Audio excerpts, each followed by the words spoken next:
ઉદાહરણ 1.8 જે કન્સેપ્ટ નો નીટમાં પણ પ્રશ્ન પૂછેલો. ચલો આપણે રકમ જોઈએ. એક ઇલેક્ટ્રોન 2 × 10⁴ ન્યૂટન પર કુલમના નિયમિત વિદ્યુત ક્ષેત્ર, નિયમિત એટલે સમાન, વિદ્યુત ક્ષેત્ર એટલે કેપિટલ E બરાબર કેટલા આપેલા છે? 2 × 10⁴ ન્યૂટન પર કુલમ. 1.5 સેન્ટીમીટર જેટલા અંતરનું પતન પામે છે. એટલે મુક્ત પતન પામી અને 1.5 સેન્ટીમીટર અંતર કાપે છે, જેને h કહીએ તો h બરાબર 1.5 સેન્ટીમીટરને મીટરમાં ફેરવીએ 10⁻² મીટર. હવે 11માં આપણે શીખેલા કે મુક્ત પતન શબ્દ આવે હંમેશા v0 બરાબર શું લેવાનું? યસ, 0. યાદ છે ને દરેકને? Okay, good. હવે ક્ષેત્રનું માન અચળ રાખીને, એટલે મૂલ્ય આટલું જ રાખવાનું, તેમાં એક પ્રોટોન પણ તેટલા જ અંતરનું પતન કરે તો પ્રોટોન માટે પણ h આટલા જ છે, જે આકૃતિ b માં દર્શાવેલ છે. દરેક કિસ્સામાં પતન માટે લાગતો સમય ગણો. ઇલેક્ટ્રોનને આ પતન કરતા કેટલો સમય લાગે એટલે t, અને પ્રોટોનને એના માટે કેટલો સમય લાગે એટલે tp. E અને tp શોધવાના છે અને ગુરુત્વની અસર હેઠળ મુક્ત પતન સાથે તફાવત જણાવો. એટલે કે અહીંયા g ને અવગણીએ તેમાં કોઈ વાંધો છે કે નહીં એ પણ જણાવવાનું છે. પહેલા જુઓ, આકૃતિ તમારે દોરવાની જરૂર નથી, પણ આપેલી છે તો આપણે દોરી દઈએ. તો પહેલા આકૃતિ A જેમાં વિદ્યુત ક્ષેત્ર છે એ તમને ઉપર ઋણ અને નીચે ધન આપેલું છે. હવે વિદ્યુત ક્ષેત્રની દિશા કાલે આપણે જોઈ હતી, ધનમાંથી બહાર નીકળે અને ઋણમાં અંદર જાય, એટલે આ દિશામાં વિદ્યુત ક્ષેત્ર હોય. બરાબર ને? આઈ થિંક દરેકને યાદ છે.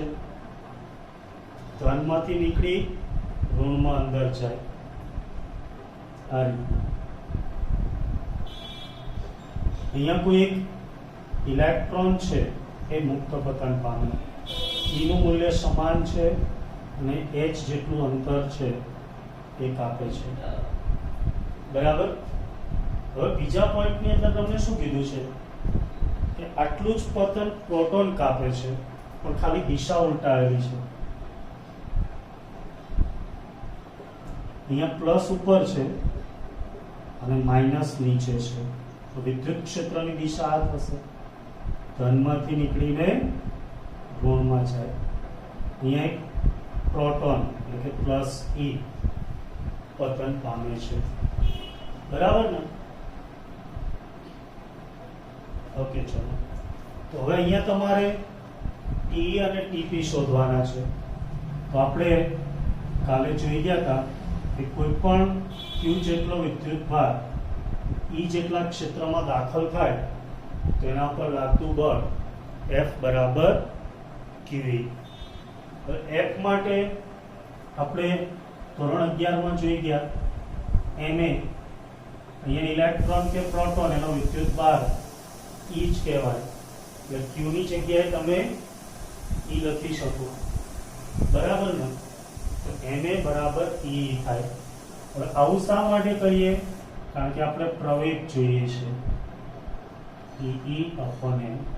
જો પ્રવેગ મળે તો જ આપણને સમય મળે, કારણ કે આપણે ધોરણ 11 માં અચળ પ્રવેગી ગતિના સમીકરણ ભણી ગયા હતા, જેમાં અંતર અને સમય બંને આવતું હોય એવું સમીકરણ કયું? D બરાબર v0t પ્લસ 1/2 at².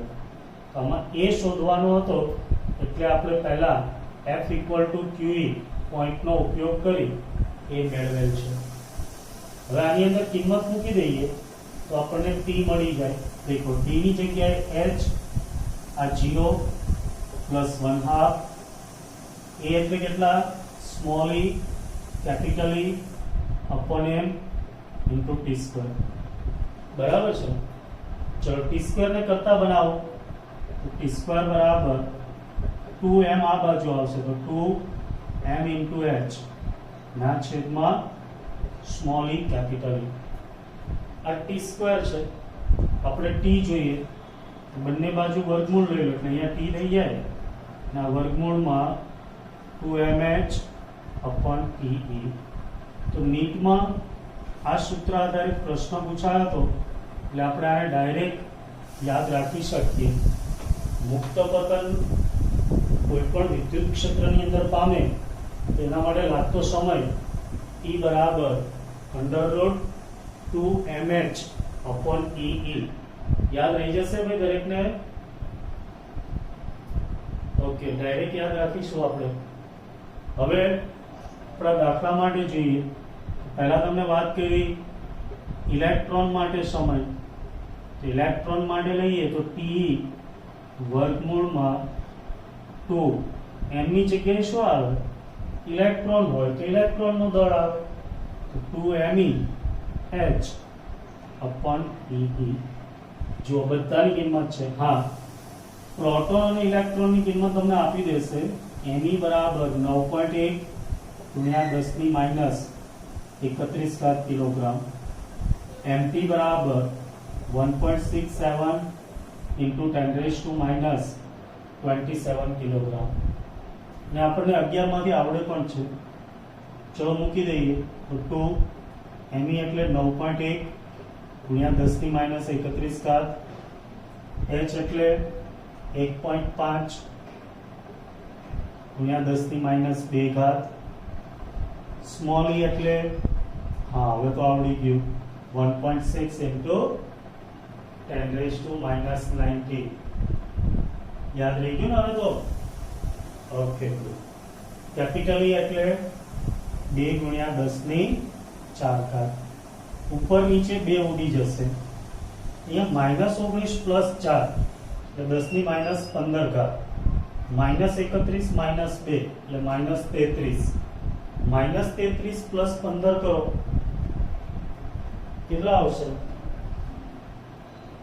ઓકે -18 એનું વર્ગમૂળ 10 ની માઈનસ 9 ઘાત ચલો આનું સાદુરૂપ આપી દો જોઈએ 9.1 ગુણ્યા 1.5 ભાગ્યા 1.6 કરો અને જે આવે એનું વર્ગમૂળ લઈ લો કેટલા આવે છે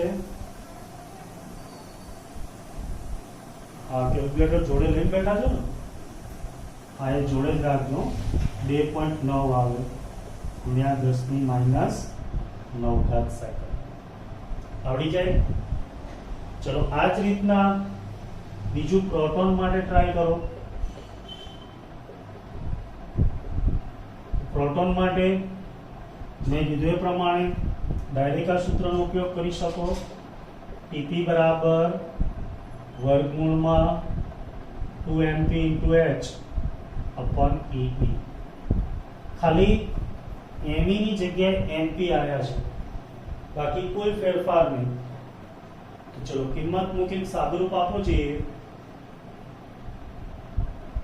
જોઈ ગયેલાને આવડી જાય છે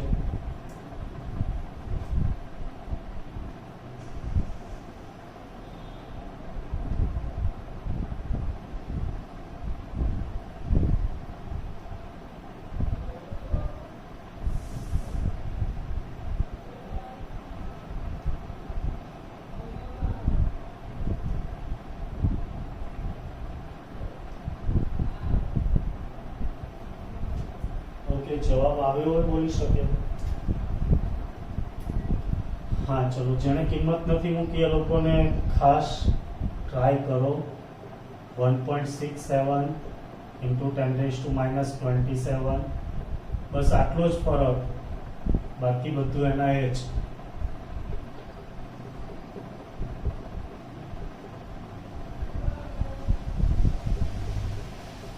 अहींया पण बे कैंसल थई जाय चलो कितना है आंसर यस 1.3 गुणिया 10 ની માઈનસ 7 ઘાત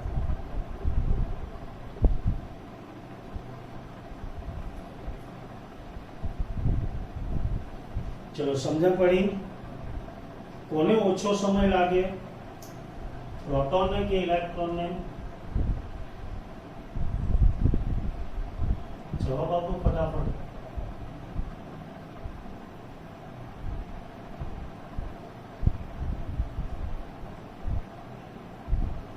જો ઇલેક્ટ્રોન છે એને 10⁻⁹ સેકન્ડ એટલે ઓછો સમય લાગે, કારણ કે એનું દળ ઓછું છે. જેનું દળ ઓછું હોય એને અંતર કાપવા માટે ઓછો સમય લાગે. ચલો હવે અહીંયા તમને એક બીજો પ્રશ્ન પૂછ્યો છે, જેને બી કહીએ, કે આપણે અહીંયા ગુરુત્વાકર્ષણ માટે ગુરુત્વ પ્રવેગ જીને ધ્યાનમાં નથી લીધો, તો એ કેટલું યોગ્ય કહેવાય? તો એના માટે આપણે પ્રોટોન અને ઇલેક્ટ્રોનના પ્રવેગ મેળવીએ તો સમજણ પડે કે ભાઈ એને અવગણાય કે નહીં. તો પ્રોટોનનો પ્રવેગ, આ પ્રવેગનું સૂત્ર છે, તો AP લઈએ તો શું આવશે? EE/NP. ચલો ત્રણેયની કિંમત આવડે છે? ઓકે, હા આવડે છે.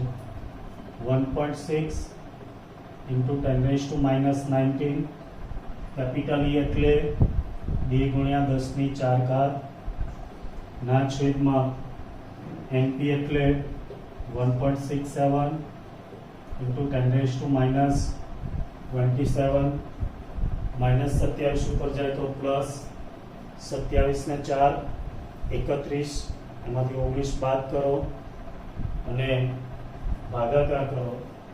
કેટલા આવે છે? યસ, 1.9 × 10⁻12. જો ઇલેક્ટ્રોનનો મેળવો એ તો આનાથી પણ વધુ મળે, એટલે કે 10⁻15 ના ક્રમનો મળે. જ્યારે G નું મૂલ્ય કેટલું હોય? તો કે G બરાબર 9.8 એટલે એપ્રોક્સિમેટલી 10. તો 10⁻12 અને 15 ની સરખામણીમાં 10 ને અવગણી શકાય? હા કે ના? અવગણી શકાય. એટલે મુકેશ અંબાણી એટલે કે 10⁻12 એની દિવસની ઇન્કમ, આપણી દિવસની ઇન્કમ 10 રૂપિયા, તો 10⁻12 સામે 10 રૂપિયા અવગણી શકાય? અવગણી શકાય. ઇલેક્ટ્રોનનો શોધો તો 10⁻15 આવે, એટલે કે બિલ ગેટ્સની આવક સામે આપણી દિવસની આવક અવગણી શકાય? હા, અવગણી શકાય. તો અહીંયા ઇલેક્ટ્રોન અને પ્રોટોન પ્રચંડ પ્રવેગ ધરાવતા હોવાથી G નું મૂલ્ય અવગણી શકાય. સમજણ પડી? ઓકે, તો ખાસ તમારે અહીંયા સુધી 3 માર્ક્સથી 4 માર્ક્સમાં પૂછાતો હોય તો યાદ રાખજો, ઉદાહરણ 1.8 અને આટલું અલગ પૂછે છે, રાઈટ?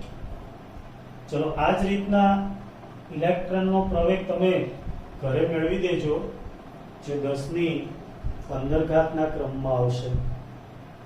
આ બંને અલગ અલગ સ્વરૂપે G રીતમાં પણ પૂછે છે. એકલા સમય માટે પૂછે તો આ સૂત્ર, એકલા પ્રવેગ માટે પૂછે તો આ સૂત્ર. યાદ રહી જશે બંને? Okay, good. તો હવે આપણે નેક્સ્ટ ઉદાહરણ 1.9 જોઈએ. ઉદાહરણ 1.9.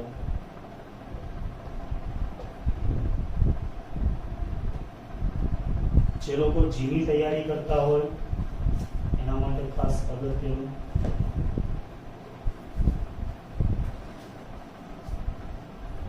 (10⁻8 કુલમ અને 10⁻−10⁸ કુલમ.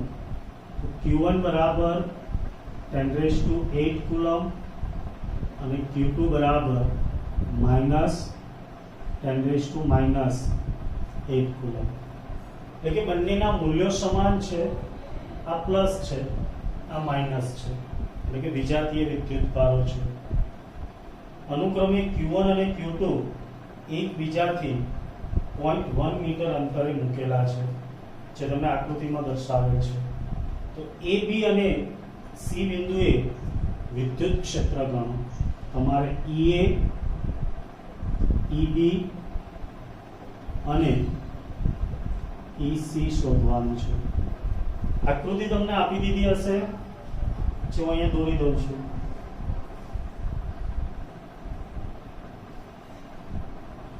આ રીતના એક સમબાજુ ત્રિકોણ છે. અહીંયા બિંદુ A છે, અહીંયા બિંદુ B છે અને અહીંયા બિંદુ C. તમારે આ ત્રણ જગ્યાએ વિદ્યુત ક્ષેત્ર શોધવાના છે. અહીંયા Q1 વિદ્યુતભાર આપેલો છે, અહીંયા Q2 આપેલો છે. આપણે જાણીએ આ પ્લસ છે, આ માઇનસ છે, મૂલ્ય સમાન. હવે આ સમબાજુ ત્રિકોણ છે એટલે તમને જે અંતર આપેલું છે એ બધી બાજુનું 0.1 મીટર થાય. અહીંયા મધ્ય બિંદુ છે એટલે બે ભાગ, 0.1 ના અડધા 0.05 મીટર. આ પણ 0.05 મીટર અને આ અંતર પણ 0.05 મીટર આપેલું છે. તો અહીંયા તમારે બિંદુવત વિદ્યુતભાર અને સંપાતપણાનો સિદ્ધાંત, આ બે જ વસ્તુનો ઉપયોગ કરવાનો છે. સમજણ પડે છે? ચલો પહેલા આપણે A માટે વાત કરીએ. તો A બિંદુ માટે તમે જોઈ શકો કે Q1 અને Q2 બંનેના મૂલ્યો સમાન, જેને આપણે Q કહી શકીએ. બંનેથી જો આ Q1 થી એનું અંતર, આ Q2 થી એનું અંતર સમાન, જેને R1 બરાબર R2 બરાબર R કહી શકીએ. અને કેટલા છે? 0.05 મીટર. તેનું નામ લખાય 5 ગુણ્યા 10⁻² મીટર. તો જુઓ હવે એ આગળ વિદ્યુત ક્ષેત્ર કોના કોના લીધે ઉદ્ભવે? Q1 ના લીધે અને Q2 ના લીધે. Q1 ના લીધે કઈ દિશામાં હોય? તો કે ધન છે એટલે બહાર જતી દિશામાં. Q2 તો કે ઋણ છે એટલે અંદર, એટલે બંને એક જ દિશામાં થાય. એક જ દિશામાં હોય તો સરવાળો અને વિરુદ્ધ દિશામાં હોય તો યસ બાદબાકી. બસ આટલું યાદ રાખજો. E1 ની જગ્યાએ કે Q1/R12 યાદ છે ને બિંદુવત વિદ્યુતભાર? યસ કે Q2/R22. પણ Q1 Q2 બરાબર Q, R1 R2 બરાબર R. તેથી બંને KQ/R² થાય. શું કહેવાય? 2KQ/R². સમજણ પડી ગઈ દરેકને?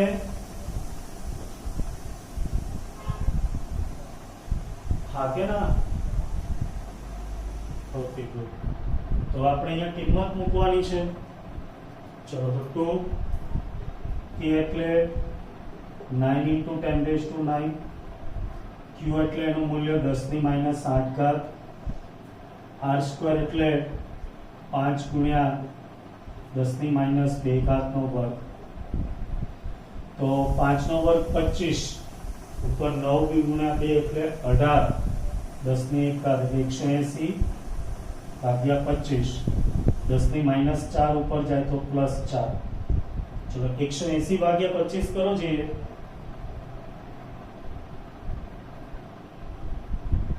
યસ 7.2 ગુણ્યા 10⁴ ન્યૂટન પર કુલમ. કઈ બાજુ લાગશે? તો કે બંને એક જ બાજુ છે, આ બાજુ એટલે કે જમણી તરફ. સમજણ પડે ને? બંને જમણી બાજુ જ લાગે છે. તો અહીંયા A થી જમણી બાજુ. ચલો હવે આવી વાત આપણે B માટે કરીએ. અહીંયા બિંદુ B છે તો અહીંયા વિદ્યુતભારના મૂલ્યો સમાન થશે. દેખો Q1 બરાબર Q2 બરાબર Q, પણ અંતર Q1 થી આ અંતર છે એટલે R1 બરાબર 0.05 મીટર, જેને લખાય 5 × 10⁻² મીટર. હવે કોઈ મને કહેશે R2 કેટલા થાય?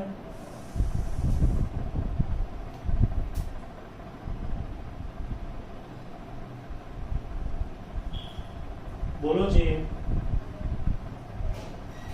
યસ, સરસ. જો 0.05 પ્લસ 0.05 પ્લસ 0.05.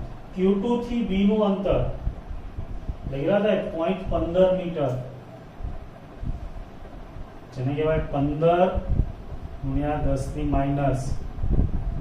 મીટર. ચલો બીજો પોઈન્ટ. B આગળ Q1 છે એ ધન છે, તો વિદ્યુત ક્ષેત્ર યસ બહાર આવતી દિશામાં, અને Q1 છે એ ઋણ છે, તો વિદ્યુત ક્ષેત્ર યસ અંદર જતી દિશામાં. તો બંને વિરુદ્ધ દિશામાં થશે ને.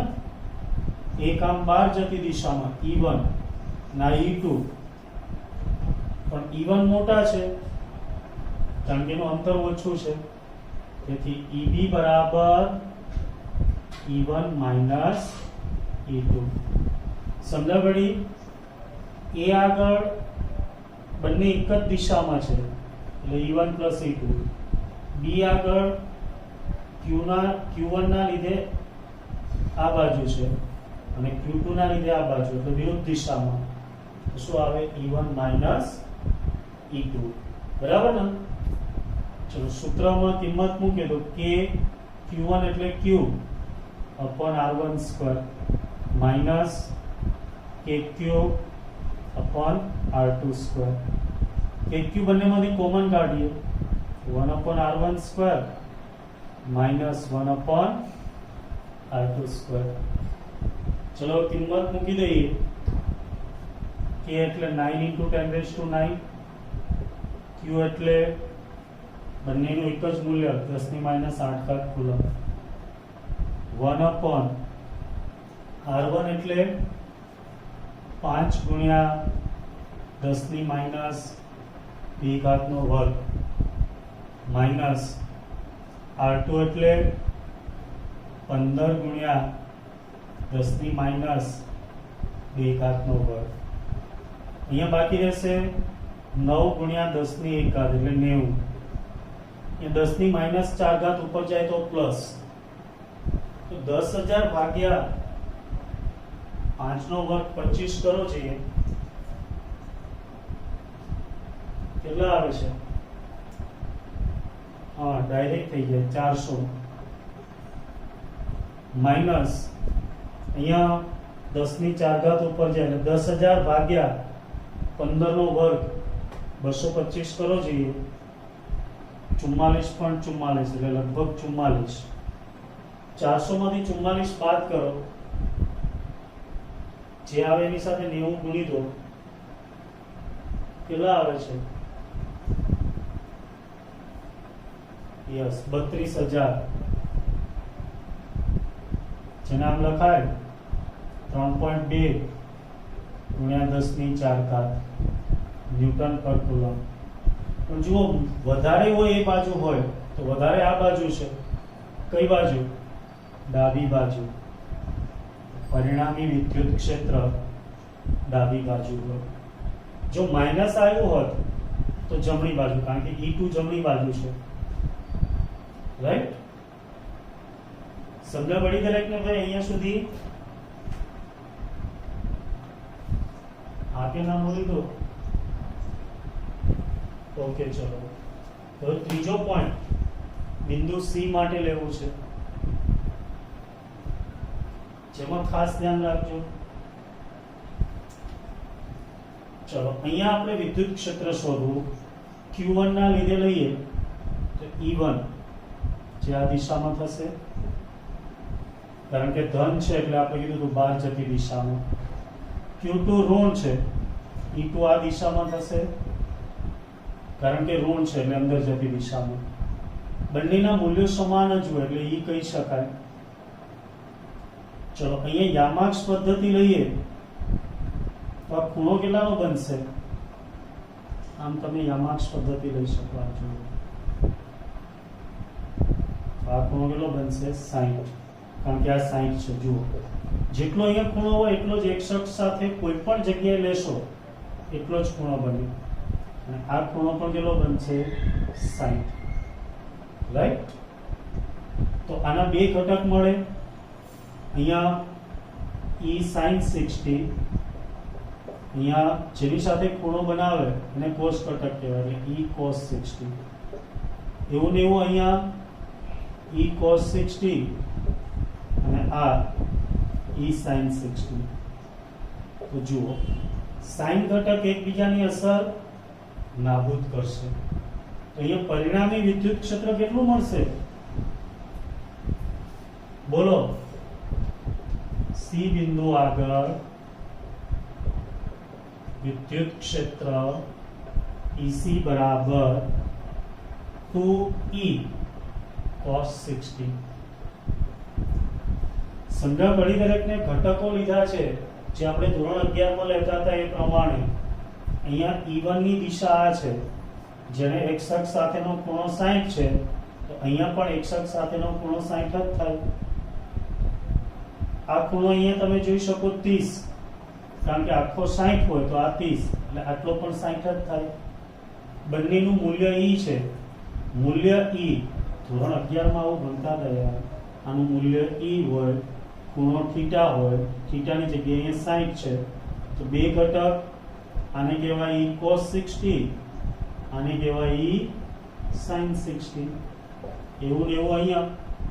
તો sin ઘટક મૂલ્ય સમાન, દિશા વિરુદ્ધ, એકબીજાની અસર નાબૂદ કરે. જ્યારે આ cos ઘટક એક જ દિશામાં, એટલે સરવાળો થાય, E cos 60 plus E cos 60 એટલે 2E cos 60. તો 2E એટલે q/r², કારણ કે બંને બિંદુવત વિદ્યુતભાર છે, બંનેના મૂલ્યો સમાન છે, બંનેથી અંતર પણ સમાન છે. અને cos 60 એટલે 1/2. તો 2 કેન્સલ થશે. k ની કિંમત 9 × 10⁻⁹. q એટલે 10 ની -8 ઘાત, અને r એટલે 0.1. 0.1 એટલે 10 ની -1 ઘાત એનો વર્ગ, એટલે 10 ની -2 ઘાત.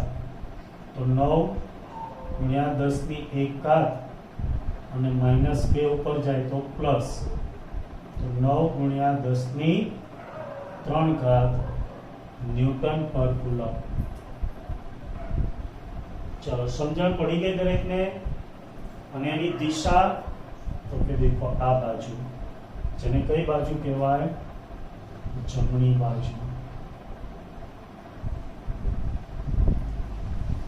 ચલો, સમજણ પડી ગઈ દરેકને?